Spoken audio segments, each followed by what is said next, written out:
Sekar dan Bimo pun kembali berpelukan. Ibu dan Ana sangat terkejut dengan ucapan Sekar yang mengatakan bahwa Bimo adalah suaminya. Itu tandanya Ana sudah tertipu. Assalamualaikum warahmatullahi wabarakatuh. Kembali lagi di channel Berita Mistis. Untuk kisah kali ini masih melanjutkan dari kisah yang sebelumnya, yaitu kisah yang berjudul Rahasia Besan. Sebelum kita masuk ke ceritanya, tekan dulu tombol like video ini dan jangan lupa tekan juga tombol subscribe dan nyalakan juga lonceng notifikasinya agar teman-teman tidak ketinggalan cerita-cerita baru dari channel ini. Dan bagi teman-teman yang ingin membaca langsung cerita ini, nanti silahkan saja kunjungi linknya yang nanti akan saya sertakan di kolom deskripsi.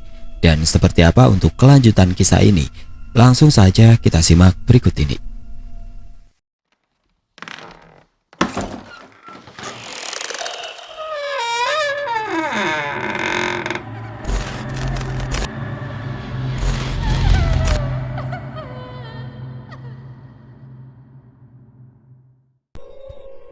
Saya akan berikan apa yang kamu mau, tapi dengan syarat berikan tumbal seorang gadis perawan. Ambillah koper itu, isinya adalah uang. Kamu bisa gunakan semua itu, anggap saja itu sebagai DP awal. Koper yang tadi terlempar tiba-tiba bergerak sendiri mendekati ibu, kemudian langsung terbuka. Uang, pekik ibu dan anak. Satu persatu ibu mengambil uang kertas berwarna merah itu dan memastikan keasliannya. 1 minggu lagi akan datang bulan purnama. Malam itu juga kamu harus memberikan tumbal. Pergilah, bawa uang itu. Dengan wajah berbinar, ibu langsung menutup kembali koper tersebut. Kemudian dia menarik tubuh Ana supaya ikut bersamanya. Tinggalkan Ana, dia harus tetap berada di sini sebagai jaminan. Ingat, jika sampai kamu tidak menepati janji, bukan hanya nyawa anakmu yang melayang, kamu juga akan bernasib sama. Bu, jangan, lirik Ana. Saya terima persyaratannya, tapi selama 1 minggu ini saya juga meminta kalian jangan sakiti Ana. Sekar dan Bimo terbahak bersamaan. Tawa mereka menggelegar membuat ibu dan Ana bergidik ngeri dibuatnya. Ibu langsung ditarik oleh Mbok Jum untuk keluar. Pegangan ibu dan Ana langsung terlepas. Kamu baik-baik ya Ana, 1 minggu lagi kita bertemu. Arin, buka pintunya. Suara ketukan pintu langsung membuyarkan keduanya. Mbak, jangan bilang ibu kalau ada aku di sini. Aku akan keluar lewat jendela. Ingat, cerita ini jangan sampai ada orang yang tahu, bisik Ana. Tapi Ana sudah bergerak menuju jendela, lantas membukanya. Dia sudah mengambil ancang-ancang untuk keluar melewati jendela tersebut. Ana, kenapa kamu gak lewat pintu saja sih? Sudah Mbak, ikuti saja semua ucapanku. Besok malam aku lanjutkan ceritanya. Sudah, tutup kembali jendela ini. Cepat buka pintunya, takut ibu curiga. Arin pun mengangguk paham. Setelah memastikan anak keluar dengan selamat, Arin langsung menutup jendela dan berlari meraih handle pintu dan membukanya. Kamu ini kenapa dikunci dari dalam, sentak ibu kesal. Ibu, tadi Arin habis dari dapur ngambil air minum. Pas masuk, lupa malah dikunci. Kamu dari dapur? Tanya ibu dengan wajah panik. Iya bu, habis minum doang terus tidur lagi. Ibu dari mana? Aku bersikap setenang mungkin. Setelah ibu masuk ke dalam kamar, aku kembali menutup pintu. Ibu terdiam tanpa menjawab. Aku pun pura-pura menguap dan langsung merebahkan diri di atas ranjang. Arin, kamu gak dengar sesuatu? Balasku pura-pura terpejam dengan memeluk guling. Arin, kamu dengar ibu bicara nggak? Aku pun langsung membalikan badan menghadap ke arah ibu yang masih berdiri di sisi ranjang. Sebenarnya pikiranku semrawut. Rasa kantuk sudah pasti menghilang, tapi aku pura-pura memejamkan mata ini. Apa sih bu, teriak-teriak? Arin ngantuk. Terdengar helaan nafas dari bibir ibu. Kemudian aku merasakan pergerakan dari sisi ranjang. Kemudian ibu mulai merebahkan tubuhnya di sampingku. Sebuah usapan halus mengenai kepalaku. Maafin ibu nak, bisik ibu. Dadaku kembali bergemuruh. Aku tidak kuasa untuk tidak menitikan air mata.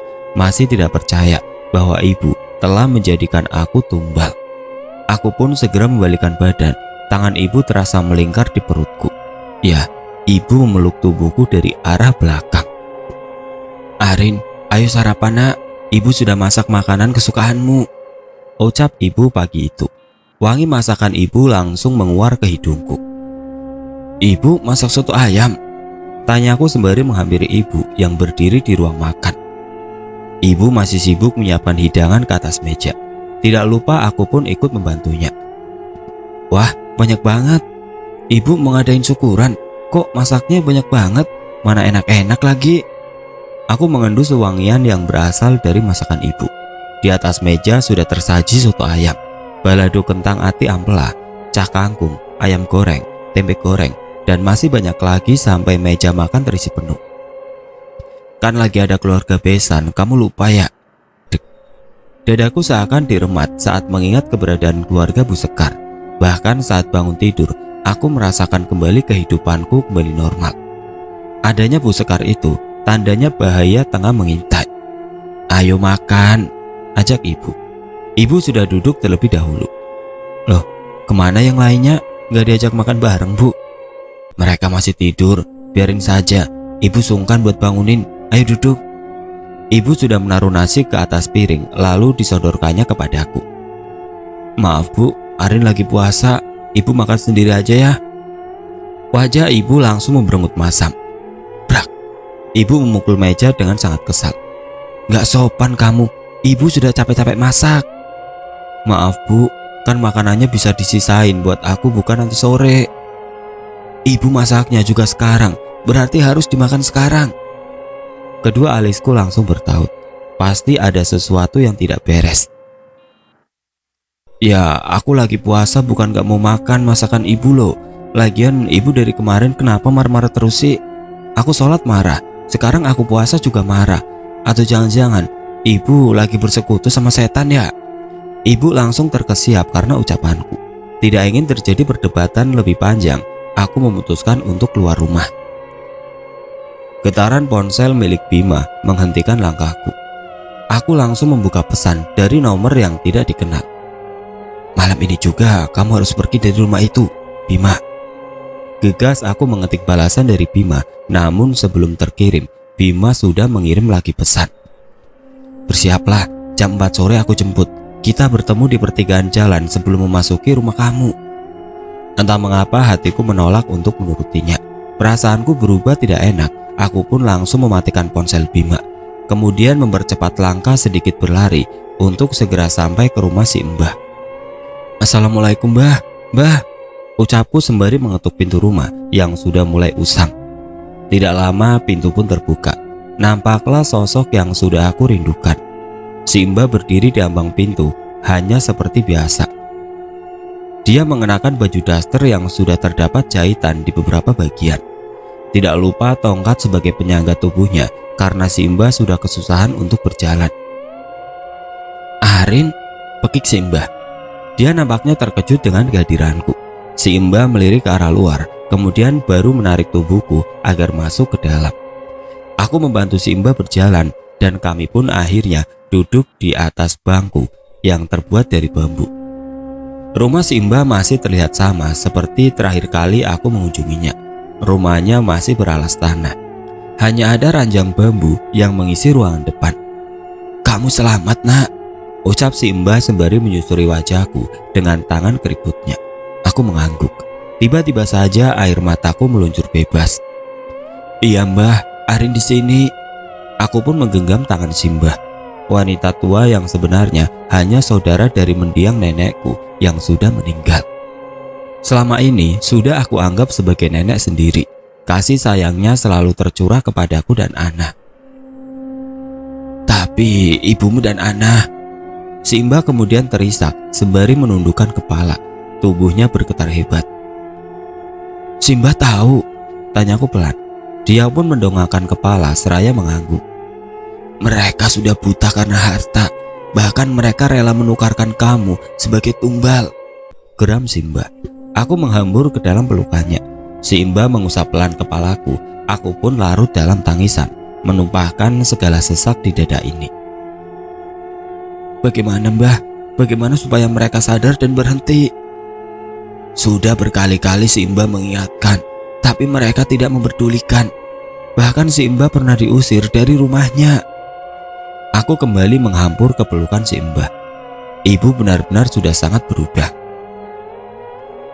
Malam ini bulan purnama, tetaplah di sini. Sudah pasti, Asti akan mempersembahkanmu kepada mereka. Aku mengangguk. Ada benarnya juga lebih baik tinggal di rumah si Mbah. Setidaknya di sini aku merasa lebih aman. Malam pun tiba. Saat melihat keluar jendela, rembulan bersinar terang. Bukannya merasa takjub dengan keindahan langit yang bertabur bintang dan rembulan, perasaanku semakin tidak karuan. Sudah sholat isya? Tanya si Mbah. Tubuh renta itu menghampiriku yang tengah duduk di atas ranjang. Aku hanya tersenyum sembari mengangguk. Pasrah lillahi ta'ala nak, semua kembalikan lagi kepada takdir. Perbanyak doa dan istighfar, semua makhluk akan kembali kepadanya. Tidak ada manusia yang meninggal karena ulah setan, kecuali atas izin Allah. Iya Mbah, Arin akan mencoba lebih ikhlas lagi menerima kenyataan.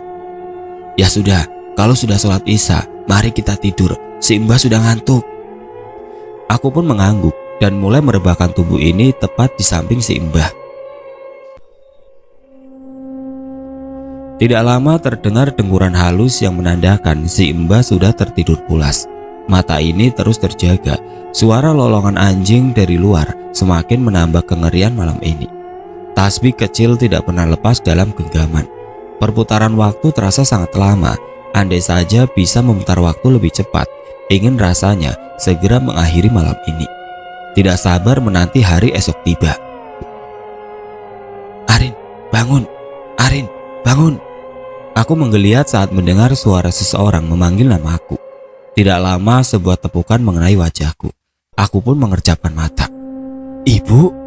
Mataku membelalak saat melihat sosok ibu berdiri di sampingku. Ibu langsung menarik tanganku untuk bangun. Aku masih mengumpulkan kesadaran, ini semua mimpi atau kenyataan. Hingga akhirnya tepukan keras yang mengenai pundakku menyadarkan semuanya. Au, sakit, ucapku. Ayo pulang, ajak ibu. Tanganku langsung ditarik sampai cekalan tangan ibu terasa sangat kencang di tanganku. Tanpa segan, aku langsung menepis tangan ibu. Tidak Bu, sudah malam, Arin mau menginap di sini saja. Kamu harus pulang sekarang juga. Tidak Bu, Arin, kamu jadi anak susah diatur juga. Ayo bangun, kita pulang. Aksi tarik-menarik pun terjadi. Ibu bersikuku mengajakku untuk pergi dari rumah si Mbah. Sedangkan tidak sedikit pun aku berniat untuk kembali pulang. Apalagi si Mbah sudah berpesan agar aku tetap di sini. Mbah, bangun! Teriakku kencang, berharap si Mbah bangun dan berusaha melerai kami berdua. Arin, berisik kamu! Plak! Sebuah tamparan mengenai pipiku. Rasa pedih bercampur panas dari tamparan tersebut. Si Mbah langsung terbangun karena kegaduhan yang terjadi. Tubuh ringkinya berusaha bangun dan menarik tanganku. Mbah, Arin gak mau pulang, lirikku. Asti, jangan paksa Arin, biarkan dia tidur di sini, ucap si Mbah. Tidak, kamu harus segera pulang. Si Mbah berusaha melerai, namun tubuhnya yang sudah renta tidak bisa melawan tenaga ibu. Dengan sekali tarikan, dia bisa membuat aku terbangun dan si Mbah tersungkur di atas ranjang. Ibu, jangan sakiti si Mbah, teriakku. Jangan berani melawan Asti. Ibu tergelak kencang. Suara nyaring di telinga. Tenaga ibu berubah 2 kali lipat. Dia sanggup menyeret tubuh ini yang terus meronta-ronta. Ibu, Arin gak mau pulang. Tangisku langsung pecah seketika. Namun tidak sedikit pun ibu bergeming. Dia semakin kuat mencekal. Tubuhku diseret agar masuk ke dalam sebuah mobil. Aku terus meronta, tapi tenaga ibu lebih kuat. Ibu, sadar Bu. Tangisku seketika pecah. Saat ini aku sudah berada di dalam mobil, di kursi belakang bersama ibu juga Ana. Ana? Pekiku. Aku duduk di tengah-tengah antara ibu dan Ana. Aku bisa melihat dengan jelas saat sorot lampu jalan menyinari wajah Ana yang penuh lebam. Tangan kananku digenggamnya dengan erat. Sorot mata Ana mengisyaratkan agar aku tetap diam. Kedua tanganku akhirnya berpegangan. Entah kemana mobil melaju. Aku tidak bisa melihat jelas siapa pengemudi mobil ini. Dari balik spion, aku hanya bisa melihat wajahnya tertutup masker dan memakai topi. Perjalanan yang cukup panjang, hingga akhirnya aku memilih menyandarkan kepala di pundak Ana. Ada helaan nafas panjang yang aku rasakan dari dirinya. Kedua tangan kami saling berpegangan, seakan kami saling menguatkan satu sama lainnya. Bagaimana dengan ibu? Tidak sedikit pun aku berniat menoleh ke arahnya. Rasa kecewa bercampur, hanya itu yang saat ini aku rasakan. Buk. Suara pintu yang dibanting sangat keras membuatku langsung terbangun. Di mana ini? Lirikku. Saat mengedarkan pandangan, aku berada di sebuah kamar yang minim pencahayaan. Hanya ada sinar rembulan dari balik jendela sebagai pencahayaan. Kamar ini sepertinya sudah tidak asing lagi bagiku. Mbak, aku mengerjapkan mata mendengarkan suara Ana yang terdengar lirik. Di sebelah kanan, aku melihat sepasang kaki yang terkena cahaya bulan. Aku pun mendekati tubuh tersebut. Ana, kamu Ana? Mbak, Ana sudah tergeletak di atas lantai. Aku pun menggeser tubuhnya ke tempat yang lebih terang. Ana, teriakku. Wajahnya sudah pucat pasi, lebam di wajahnya semakin bertambah. Ada bekas jeratan di leher Ana yang terlihat sangat jelas. Mbak, iya nak, bertahanlah, kita pasti selamat. Mbak, maafin Ana, ini semua gara-gara Ana. Siapa nak? Siapa yang melakukan ini? Bu Sekar, Bimo, atau hantu Daeng? Tanyaku antusias. Ana menggelengkan kepalanya, air matanya jatuh berlinangan. Aku pun ikut merasakan sakit. Melihat Ana seperti ini, siapa yang tega? Ana seperti sudah kesulitan untuk berkata, nafasnya sudah tersegal-segal. Ana, jangan tinggalin Mbak. Nak, bertahanlah. Aku menggenggam kedua tangan Ana yang sudah terasa dingin. Ibu, ucap Ana terbata, kemudian nafasnya seketika menghilang. Innalillahi wa innalillahi roji'un. Ana menghembuskan nafas terakhirnya dengan mata yang membelalak. Sungguh sakaratul maut yang memilukan. Aku merutuki diri sendiri. Di akhir hayatnya, tidak sedikit pun terpikirkan untuk menuntunnya mengucapkan kalimat syahadat. Aku menangis sesekukan di depan jasad Ana yang sudah terbujur kaku. Namun pendengaranku menangkap suara-suara lain-lain yang ikut menangis. Aku beringsut mundur saat suara itu semakin jelas terdengar. Perlahan, sosok-sosok itu pun muncul dari arah kegelapan. Sosok hantu wanita yang sering menampakkan diri tempo hari. Semua menundukkan kepala dengan tubuh yang bergetar seperti tengah merasakan kesedihan yang tengah aku alami. Kalian ini sebenarnya siapa? Atau jangan-jangan kalian yang membuat adikku celaka? Tanyaku sembari terus menangis. Rasa takut dan sedih bercampur menjadi satu. Kamu harus menghentikan semua ini. Jangan sampai ada korban lagi berjatuhan sepertiku. Satu persatu hantu tersebut pun mengangkat wajahnya. Aku juga. Kami semua menjadi korban. Kamar yang tadinya kosong saat ini penuh dengan sosok hantu wanita yang penampilannya hampir sama. Rambut tergerai dengan wajah yang pucat pasi. Kedua matanya putih dengan bibir yang menghitam. Aku mengingat wajah-wajah itu adalah korban yang dinyatakan menghilang. Kami semua dikubur secara tidak layak di rumah ini. Brak. Pintu kamar seketika terbuka. Sontak aku langsung terkesiap dan sosok hantu tersebut langsung menghilang bersamaan dengan datangnya seseorang yang memasuki kamar. Ibu, teriakku. Aku langsung berdiri hendak menghampirinya. Namun saat melihat wajah ibu, langkahku langsung terhenti.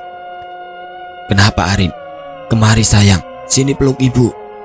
Aku beringsut mundur saat ibu perlahan mendekatiku dengan senyum yang menyeringai.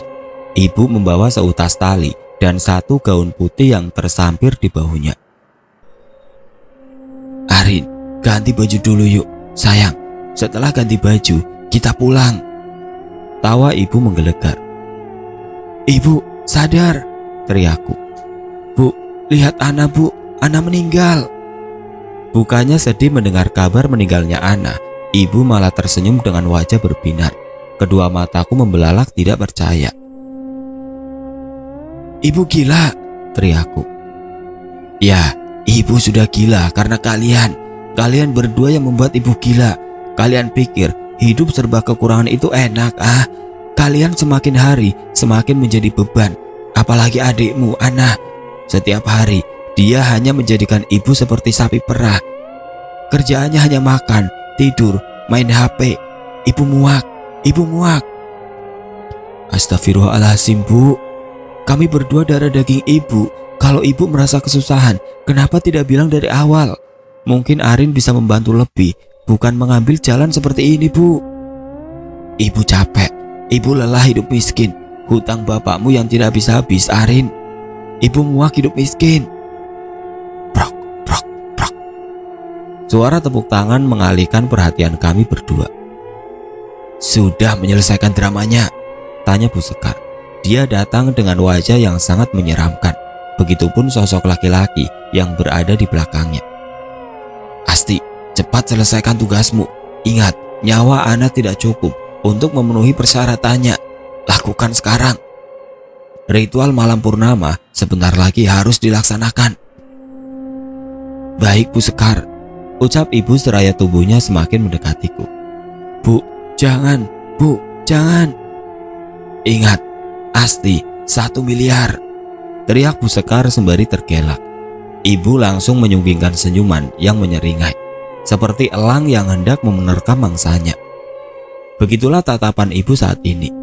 Aku terus beringsut mundur, degup jantungku sudah berdetak tidak karuan, seiring tubuh yang sudah dibanjiri peluh. "Jangan, Bu," teriakku kencang. Aku mencoba menghadang tangan ibu yang sudah hendak menjerat leherku dengan tali yang dipegangnya. Ibu terus mendorongku hingga tubuh ini sudah merapat ke arah tembok. Seutas tali itu sudah berhasil melingkar di leherku. Hanya dengan sekali tarikan, sudah pasti leherku terjerat. Sekuat mungkin aku masih menahan tangan ibu. "Jangan, Bu. Sadar. Arin sayang ibu," ucapku dengan derayan air mata. "Cepat, Asti. Lihat, uangmu sudah menanti." Bu Sekar sudah berdiri dengan membuka koper yang berisi uang. Ibu langsung tersenyum lebar. Tenaganya semakin meningkat 2 kali lipat ketika melihat koper yang disodorkan Bu Sekar. "Uang, uang. Sadar, Bu." Aku sudah kepayahan menahan tangan ibu. Ibu mulai menarik tali tersebut. Perlahan tapi pasti, nafasku mulai tercekat. Saat aku sudah mulai kehilangan nafas, tiba-tiba saja sebuah benda terlempar dan mengenai kepala ibu. Entah apa yang mengenai kepala ibu, lemparan itu membuat ibu jatuh tersungkur di atas lantai. Aku berusaha mengatur nafas sembari melepas tali yang masih melingkar di leher ini. "Hentikan semua ini!" Tiba-tiba sosok Bima muncul dari luar kamar. Aku langsung terpaku memandangi tubuhnya. Entah harus gembira atau takut dengan kedatangannya yang mendadak. Bisa jadi yang melempar sesuatu kepada kepala ibu adalah dirinya. "Kamu lagi!" teriak Bu Sekar. "Hentikan semua ini, kalian berdua berdebah." Tunjuk Bima ke arah Bu Sekar dan Bimo. "Enyah dari hadapanku sekarang," teriak Bima lagi. "Ampun Bima, biarkan kami seperti ini sayang. Ibu dan bapak pasti menuruti semua permintaan kamu, Nak." "Ibu dan bapakku sudah meninggal. Kalian hanya jin yang sudah memanfaatkan tubuhnya." "Tidak, Nak, kami orang tuamu. Ini ibu dan bapak. Sudah, jangan emosi. Kita bisa bicarakan ini baik-baik sayang." Bima langsung berdecik. Perlahan dia berjalan mendekat ke arahku. Mataku memincing melihat penampilannya saat ini. Jaket dan topi yang saat ini dia kenakan, sepertinya aku sudah melihat sebelumnya. "Bima, ampun sayang, kasihani kami berdua," ucap Bu Sekar memelas. Kedua alisku langsung bertaut melihat keanehan ini. Jika benar Bima adalah anak Bu Sekar dan Bimo, kenapa sebagai orang tua mereka berdua seperti ketakutan? Siapa Bima sebenarnya? "Lari Arin, lari!" Bisikan itu terdengar di telinga. "Lari, cepat, lari sekarang juga!" Bisikan itu kembali terdengar. Aku terkesiap saat tangan Bima sudah mencekal lengan ini. "Ayo kita pergi." ajak Bima. Namun mendadak hati ini berubah gamang. Ampun Bima, ampun, teriak Bu Sekar. Bima langsung menyunggingkan senyuman, namun genggaman tangannya tidak pernah terlepas. Krak, buk. Angin bertiup cukup kencang, membuat pintu dan jendela kamar terbuka dan tertutup. Bayangan hitam tiba-tiba datang dari arah luar jendela seiring angin yang bertiup memutar. Saking kencangnya, jendela dan pintu pun hampir terlepas. Bayangan itu perlahan berubah menjadi sosok hitam yang pernah aku lihat sebelumnya. Daeng, ampun Bima, ampun, kami janji tidak akan berbuat seperti ini lagi. Kalian berdua sudah menyalahi aturan. Sudah, aku tegaskan, kalian cukup mencari tumbal bukan ikut menikmatinya, sentak Bima. Bima menggeram, mendadak tubuh ini berubah kaku saat mendengar ucapan Bima. Ampun Bima, ampun. Kalian berdua kurang ajar, sampai tumbal untukku mau kalian dahului. Ini sudah fatal, geram Bima. Lakukan tugasmu sekarang, titah Bima kepada makhluk hitam tersebut. Makhluk tersebut langsung menerkam Bu Sekar dan Bimo. Kedua mataku melihat dengan jelas bagaimana makhluk tersebut melahap tubuh keduanya. Berawal dari melilit tubuh mereka seperti ular, perlahan semua masuk ke dalam mulutnya. Teriakan dari Bu Sekar dan Bimo terus menggema, begitupun suara makhluk tersebut yang menggeram. Mendadak kaki ini seperti hilang tumbuhan. Dalam waktu yang hampir berdekatan, aku menyaksikan kejadian yang begitu menyeramkan. Pergilah, titah Bima kepada makhluk itu. Dalam sekejap makhluk tersebut langsung menghilang. Tiba-tiba lampu kamar menyala. Aku terkejut saat melihat suasana kamar yang berubah menjadi kamar yang mewah dan indah. Lalu, kemana perginya jasad Ana? Aku melihat sekeliling kamar. Ranjang indah dengan bed cover berwarna gold dan spray yang menjuntai. Sangat kontras dengan keadaan kamar sewaktu gelap tadi. Dinding kamar dihiasi wallpaper berwarna pastel. Kamar ini terlihat begitu nyaman. Hening, kami berdua terdiam dengan pikiran masing-masing. Tangan Bima masih belum terlepas. Aku sudah merasakan kebas di tangan ini. Cekalan itu terasa semakin kencang. Bim, lepas, liriku sembari berusaha menepis tangannya. Beruntung dia melepaskan genggamannya, namun mataku kembali membelalak saat melihat wajah Bima yang sebenarnya. Permukaan wajahnya bergelombang seperti bekas kulit yang terbakar. Keadaan hidung dan bibir tidak berbentuk normal, bahkan sebelah matanya tertutup. Aku menggelengkan kepala sembari menutup mulut. Barulah aku ingat, topi dan jaket yang dia kenakan adalah pengemudi mobil yang membawaku bersama ibu dan anak tadi. Inilah aku, Aksara Bima yang sebenarnya. Ternyata kamu gadis yang bodoh. Bima melangkah lebih dekat. Akulah penyebab kebakaran yang menewaskan kedua orang tuaku, juga pembantuku. Mereka tewas terbakar dan hanya aku yang selamat dengan luka bakar hampir 80%. Selama 50 tahun, aku hidup dalam keabadian.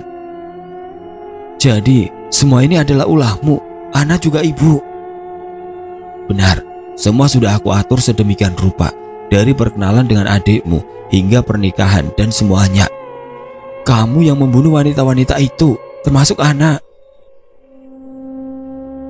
Tidak harus dipertanyakan lagi, Arin. Semua sudah terjadi. Bahkan ibumu sudah menikmati hasil dari perjanjian ini. Siapapun yang bisa memberikan tumbal perawan, kekayaan sebagai gantinya, dan untukku hidup dalam keabadian. Tubuh Bima saat ini berdiri tepat di hadapanku. Dia mendesis sembari tersenyum menyeringai. Aku paling tidak suka dengan pengkhianat, seperti jin yang aku tugaskan mengelabuhimu. Kamu pasti tidak ingin bernasib sama seperti Bu Sekar dan Bimo, bukan? Atau mati sia-sia seperti adikmu. Gampang, turuti semua permintaanku. Pakailah gaun pengantin. Menikahlah denganku malam ini juga. Aku beringsut mundur hingga tubuhku terbentur meja. Tidak akan ada pernikahan dan nasibku tidak akan berakhir seperti mereka, ucapku lantang. Tanpa aba-aba aku langsung menarik lampu meja yang berada di belakangku dan aku lempar tepat ke arah kepala Bima dalam satu hampasan kencang. Bima langsung terhuyung. Aku tidak tinggal diam, gegas berlari menuju pintu utama. Beruntung pintu tersebut tidak dikunci. Aku berlari sekencang mungkin meninggalkan kamar tersebut. Namun sayangnya, lorong itu hanya membawaku berputar-putar saja, sampai akhirnya aku kembali ke arah kamar di mana Bima berada. Di ujung lorong, aku melihat Bima sudah berdiri dengan memegangi kepalanya. Ternyata lemparan tadi membuat kepalanya terluka.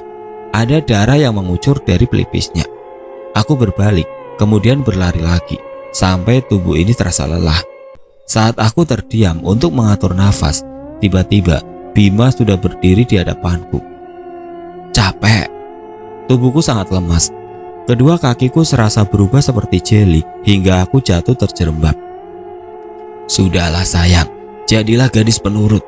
Kamu tidak akan mati sia-sia asal mau menjadi pengantinku. Jangan mendekat. Aku menepis tangan Bima yang hendak memegang wajahku. Kamu akan menyesal karena sudah menolakku sayang. Jangan salahkan jika kesabaranku habis. Buk. Sebuah pukulan mengenai kepala Bima. Wajahnya langsung terdiam. Darah segar langsung mengucur dari balik kepalanya. Bima perlahan menoleh ke arah belakang. Begitupun aku. Ibu, begiku. Dasar penipu. Mana uang yang kamu janjikan? Anakku sudah meninggal, teriak ibu. Kurang ajar, geram Bima dengan tatapan nyalang. Tongkat besi yang ibu pegang langsung Bima tarik. Namun ibu sigap menghindar. Akhirnya Bima mendapat pukulan lagi dari ibu. Buk, buk, buk. Pukulan itu tepat mengenai kepalanya. Seketika wajah Bima berlumuran darah, namun tubuhnya masih bisa berdiri. Ibu terus menghujamkan beberapa pukulan. Bukannya kesakitan, Bima malah tertawa terbahak-bahak. Aku bergidik ngeri hingga tanganku meraba saku celana. Tasbih, gumamku. Keadaan semakin mencekam. Di dalam hati aku berdoa dan berzikir, semata-mata meminta pertolongan kepada Tuhan yang Maha Kuasa. Karena sebaik-baik pertolongan hanyalah darinya.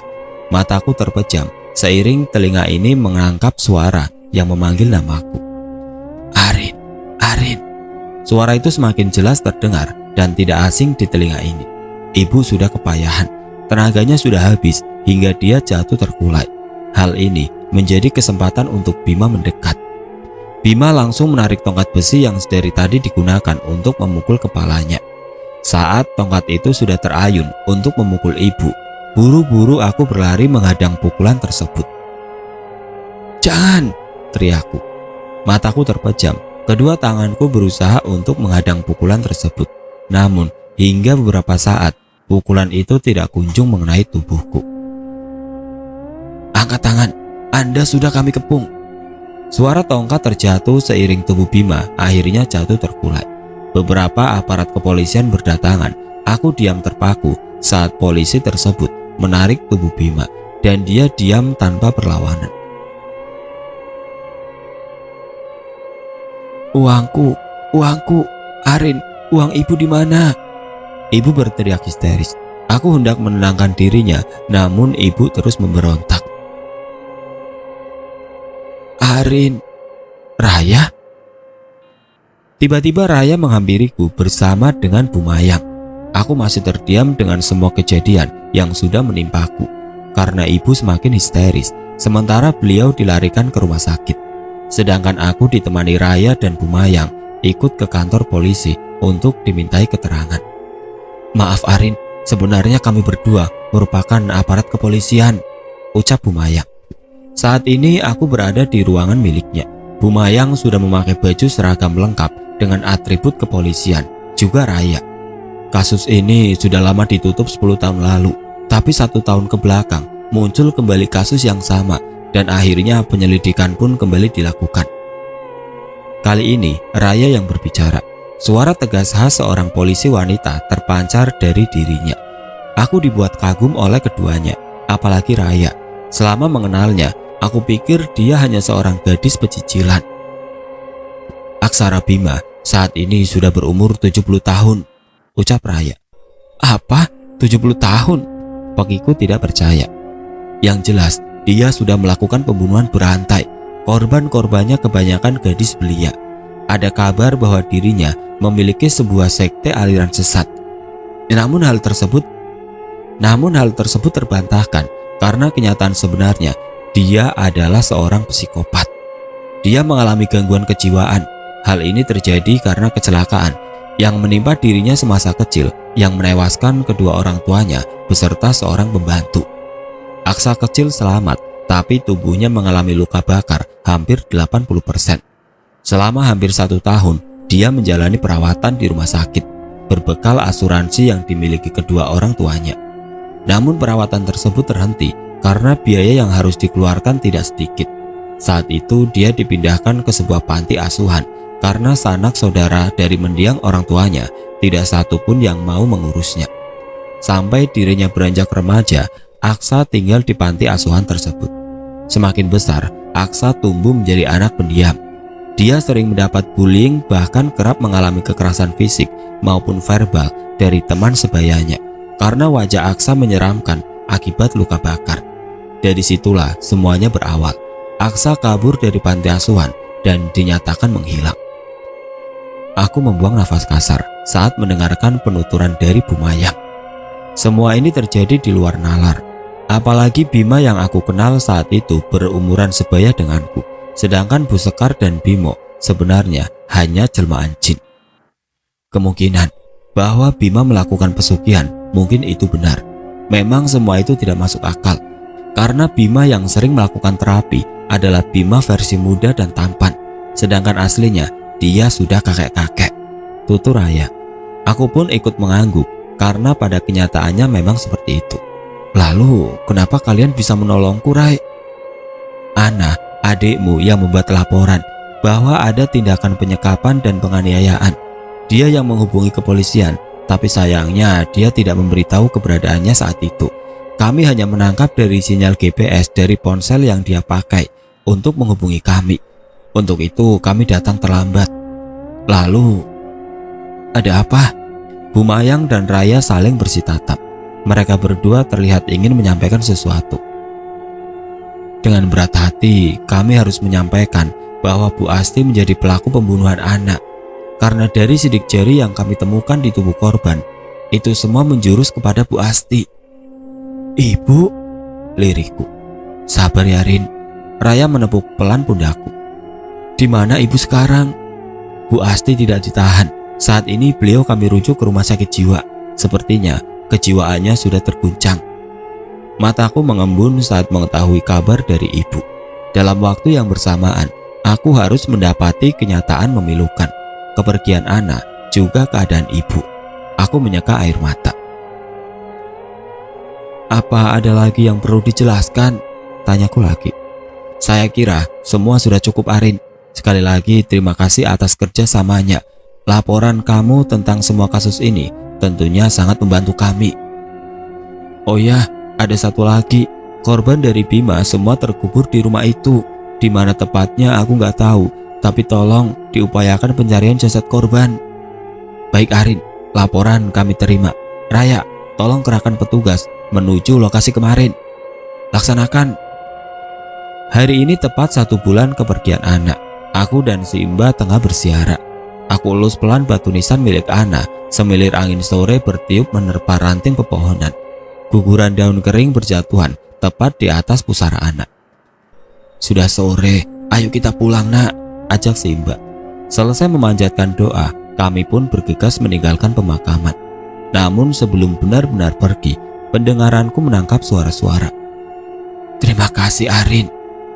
Kepalaku menoleh. Sosok hantu wanita tersebut saat ini wujudnya terlihat lebih baik dari sebelumnya. Ada senyum yang merekah, juga wajah yang berbinar, yang membuatku ikut tersenyum. Ana pun berdiri di tengah-tengahnya sembari melambaikan tangan. Ayo nak, kenapa toh malah senyum-senyum sendiri? Lihat apa sih kamu? Tanya si Imba penasaran. Tanganku terangkat untuk membalas lambaian tangan Ana. Namun aku urungkan karena ucapan si Imba. Enggak mbah, ayo pulang. Aku pun langsung menggapit sebelah tangan si Imba. Kami berdua pun berjalan beriringan. Sekali lagi aku menoleh ke belakang seraya melambaikan tangan. Sama-sama, semoga kalian tenang di sisinya, ucapku dalam hati.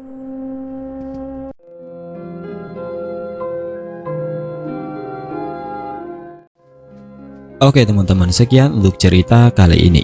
Terima kasih untuk yang sudah mendengarkan cerita ini dari awal sampai akhir. Semoga selalu sehat dan dilancarkan terus rezekinya. Bagi teman-teman yang baru bergabung, jangan lupa untuk like, komen, share, serta subscribe channel ini. Dan nantikan kisah-kisah horor berikutnya tetap di channel Berita Mistis. Wassalamualaikum warahmatullahi wabarakatuh.